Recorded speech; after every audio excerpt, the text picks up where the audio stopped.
सरकार चुनाव के पहले योजना निकालती है कि जो लोग भी गरीब हैं, जो लोग, आप जो कैबिनेट का डिसीजन है उसको पढ़िए, उसमें लिखा गया है कि जो लोग भी इनकम टैक्स नहीं देते हैं और जो सरकारी नौकरी नहीं करते हैं, वो सारे परिवार के लोग, उनको 2-2 लाख रुपया दिया जाएगा रोजगार करने के लिए। और फिर अगले 1 महीने तक सरकारी व्यवस्था लगाकर महिलाओं को 10-10 हजार रुपए देकर उनका वोट खरीदा जाता है।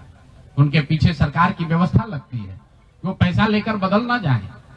उनको जीविका के समूहों से जोड़ा गया, उनको जीविका की दीदियों को उनके पीछे लगाया गया कि भाई तुम जाकर इसी पर वोट करना। ये हुआ है तब आपको ये प्रचंड बहुमत दिख रहा है। कल गांधी मैदान में लोग शपथ ले रहे हैं, शुचिता की शपथ ले रहे हो।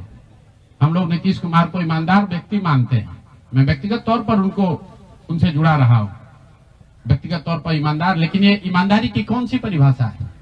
सिर्फ कॉन्ट्रैक्टर से और ट्रांसफर पोस्टिंग में पैसा लेना ही बेईमानी नहीं है। संविधान में जो बात लिखी गई है उसकी अवहेलना भी बेईमानी है। और ये सिर्फ बिहार का मसला नहीं है। मैं आपके जरिए पूरे देश के लोगों को ये बताना चाहता हूं, ये बिहार के चुनाव के परिणाम, आप इसको गंभीरता से लीजिए। ये जनसुराज का मामला नहीं है। अगर ये चीज अलाउ कर दी जाए तो देश से लोकतंत्र खत्म हो जाएगा। कोई भी दल जो सत्ता में है वो कभी चुनाव ही नहीं हारेगा। किसी भी सरकार के लिए 15, 20, 30 हजार करोड़ रुपया कहीं से कर्ज लेकर भी लोगों से को बांटने में कोई दिक्कत नहीं, कोई कर सकता है। आप देखिए बिहार सरकार के पास पैसा नहीं था, कंटीजेंसी फंड से पैसा डाइवर्ट करके, वर्ल्ड बैंक का पैसा जो दूसरे काम के लिए था उसको डाइवर्ट करके ये वोट खरीदा गया है।